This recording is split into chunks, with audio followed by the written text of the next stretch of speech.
बिस्मिल्लाहिर्रहमानिर्रहीम। अस्सलाम वालेकुम अज़ीज़ तलबा व तालिबात। आज हम पढ़ेंगे उर्दू ज़बान का आगाज़ व इर्तिका। तो हम इसके बारे में पढ़ेंगे कि आगाज़ का मतलब होता है शुरू होना, शुरू कर देना किस चीज़ का, और इर्तिका दर्जा बदर्जा तरक्की करना, तब्दीली करना। यहाँ पहला है कि उर्दू ज़बान एक मखलूत यानी मिली जुली ज़बान है। बनावट के लिहाज से देखेंगे यानी उसकी बनावट में कई बोलियों और ज़बानों ने हिस्सा लिया है, यानी मुख्तलिफ़ ज़बानों मुख्तलिफ़ बोलियों से मिलकर ये बनी है और ये मुश्तरका कौमों की तहज़ीब की अलमबरदार है। इस ज़बान की तरक्की में कई कौमों का हिस्सा भी है जब ये ज़बान वजूद में आई है। हम इसे यूँ भी कह सकते हैं कि मिली जुली तहज़ीब का हिस्सा है। अब यहाँ पे देखें, मुसलमानों की वजह से ये उर्दू ज़बान का वजूद में आना कह सकते हैं हम कि प्राकृत ज़बान जब मुसलमान हिंदुस्तान में आए तो उस वक्त यहाँ पर प्राकृत ज़बानें मकामी लोगों की ज़बान के तौर पर बोली जाती थी। जब संस्कृत के लिए कड़े असूल और ज़ाब्ते बना दिए गए तो आवाम ने एक फ़ितरी ज़बान बोलना शुरू किया, जैसे कि प्राकृत नाम दिया गया। यानी कि जब संस्कृत एक मजहबी ज़बान बन गई और पंडितों की जागीर बनकर रह गई तो आवाम ने जिस ज़बान को बोलना शुरू किया उसे प्राकृत ज़बान कहा जाता है। उर्दू ज़बान दरअसल मुसलमानों की आमद से ही वजूद में आया। प्राकृत ज़बान यानी कुदरती ज़बानें बोलना, क्योंकि संस्कृत आला तबके की तक सिमट कर रह गई थी, उसको आला तबके के लोग ही बोलचाल में यूज़ करते थे। और हम ये भी कह सकते हैं संस्कृत की जो बिगड़ी हुई शक्ल है लोगों ने आम जब बोलचाल में इस्तेमाल किया तो उसको हम प्राकृत ज़बान भी कह सकते हैं। और यही प्राकृत ज़बान जो है आने वाले ज़मानों के लिए एक नई ज़बान की वजह बनी। मोहम्मद हुसैन आज़ाद का कौल है कि मोहम्मद हुसैन आज़ाद का ये है कि इतना तो हर शख्स जानता है कि उर्दू ज़बान ब्रज भाषा से निकली है। तो ये बात हमें पता लगी उनके इस कौल से कि ये ब्रज भाषा की ज़बान है। फिर सैयद सलमान नदवी का कहना है कि उनका मानना है कि उर्दू ज़बान सिंधी ज़बान से निकली है। फिर नसरुद्दीन हाशमी का ख्याल है कि उर्दू ज़बान दक्कनी ज़बान से निकली है। महमूद शिरानी का कहना है कि उर्दू पंजाबी से निकली है। दक्कनी ज़बान जो है उर्दू की कदीम की हम शक्ल कह सकते हैं, उर्दू ज़बान की कदीम शक्ल है। इन प्राकृतों ने ही आगे चलकर मुख्तलिफ़ ज़बानों की शक्लें अख्तियार की। उर्दू भी उन्हीं में से है। दुनिया की ज़बानों का सबसे बड़ा ख़ानदान हिंद यूरोपी ख़ानदान है। अब हम एक लिसानियात के इल्म पे कह सकते हैं कि काबिल कबूल जो सबसे ज़्यादा नज़रिया माना जाता है, माहिर ज़बान जो कहलाते हैं, कि सबसे काबिल कबूल नज़रिया ये है कि उर्दू खड़ी बोली से निकली है और इस पर हरियाणवी और दूसरी ज़बानों के असरात भी हैं। उर्दू लफ्ज़ का सबसे पहला इस्तेमाल 1750 में हुआ। अमीर खुसरो ने 14वीं सदी में हिंदी या हिंदवी के नाम से दिया और इसके बाद रेख्ता का नाम दिया गया। और ये जो नज़रिया है ये मसूद हुसैन ख़ान का है जो काबिल कबूल है, जिसे हम चैलेंज नहीं कर सकते।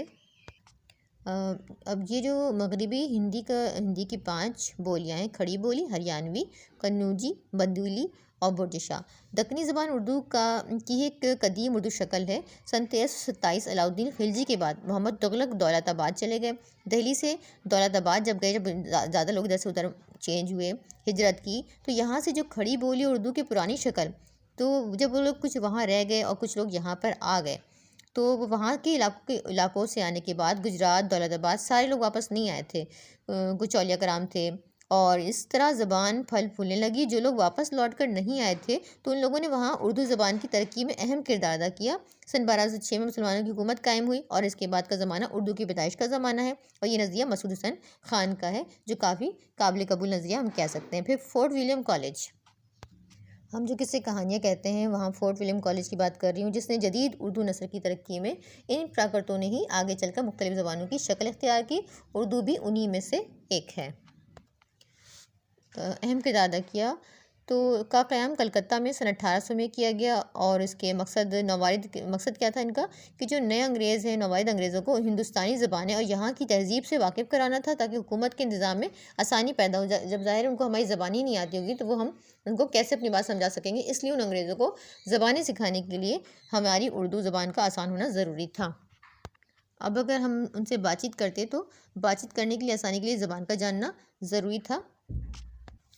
उन्हें तहज़ीब से वाकिफ़ कराना था ताकि हुकूमत के लिए इंतज़ाम में आसानी पैदा हो जाए और मुश्किलात पेश ना आए, ताकि और इसके तहत और इस काम के लिए बाकायदा किताबें लिखवाई गई।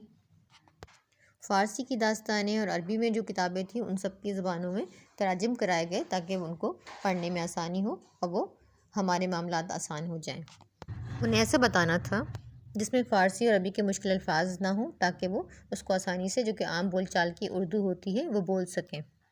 और इस मकसद के लिए बागो बहार, अलिफ लैला, दास्तान अमीर हमज़ा जैसी किताबों के तर्जुमे हुए। बागो बहार कॉलेज की सबसे मशहूर तसनीफ़ है। बागो बहार मीर अमन की तसनीफ़ है और इसमें 4 दरवेशों का किस्सा है। इसके मुसन्निफ़ मीर अमन है। इसमें दिल्ली की माशरत और तहज़ीब पेश की गई है।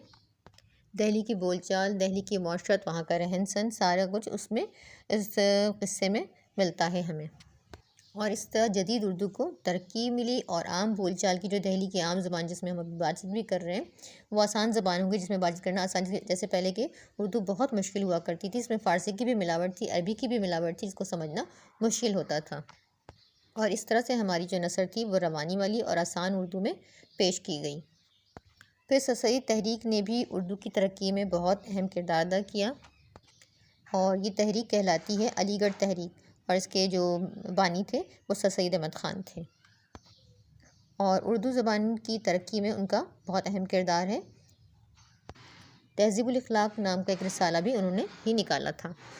उसमें उर्दू मज़मून और इंशाइया लिखे गए ताकि अवाम में बेदारी का एहसास पैदा हो और उर्दू से शनासाई पैदा हो। जब उर्दू ज़बान की ज़रूरत पड़ी तो फिर इन किताबों को तर्जुमे भी किए गए और इस तरह उर्दू ज़बान को तरक्की मिली ताकि हमारी आम फहम ज़बान आसान हो जाए और हम बातचीत कर सकें। अगर ज़बान ही आम फहम नहीं होगी कि हम अपनी बात किसी को समझा सकें तो मुश्किलात पैदा होंगी। इसलिए ज़बान का आसान होना ज़रूरी था ताकि हम अपने जहन व ख़्याल में जो भी बात होती है वो हम दूसरों के साथ बांट सकें, शेयर कर सकें और समझ सकें। ज़बान एक ज़रिया है बातचीत करने का। तो हम कह सकते हैं कि हिंद ये दुनिया की ज़बानों का सबसे बड़ा ख़ानदान है, वो हिंद यूरोपी ख़ानदान है। और हिंद आरियाई, इससे यूरोपी ख़ानदान की एक मशरक़ी शाख हिंद आरियाई कहलाई। उर्दू भी एक हिंद आरियाई ज़बान है और मगरबी हिंदी की 5 बोलियाँ हैं और शुरैशी हरकत से शुरैशी अब्रनश वजूद में आई और शुरैशी अब्रनश की एक बोली मगरबी हिंदी है। मगरबी हिंदी से खड़ी बोली वजूद में आई। उर्दू और हिंदी बहनें कहलाती हैं, दोनों ही खड़ी बोली से निकली हैं। और रस्मुल ख़त यानी कि उर्दू नसाली कहलाती है। इसमें रस्मुल ख़त में लिखी जाती है, अरबी और फ़ारसी के मिलने से ये बनी है। किन नामों से जाना जाता है इसको? तो उर्दू ज़बान को हिंदी, हिंदवी, रेख्ता, ज़बान दहलवी के नाम से भी जाना गया। तो ये हमारी उर्दू ज़बान का आगाज़ हुआ, इर्तिका था। उम्मीद करती हूँ कि आपको वीडियो पसंद आई होगी। वीडियो पसंद आने पर एक अच्छा सा कमेंट करें, वीडियो को लाइक करें, अपने दोस्तों के साथ शेयर करें, सब्सक्राइब करना बिल्कुल ना भूलिएगा ताकि आपको इस तरह की वीडियोज़ का नोटिफिकेशन वक्तन फ़वक्तन मिलता रहे। वीडियो को लास्ट तक देखने का बेहद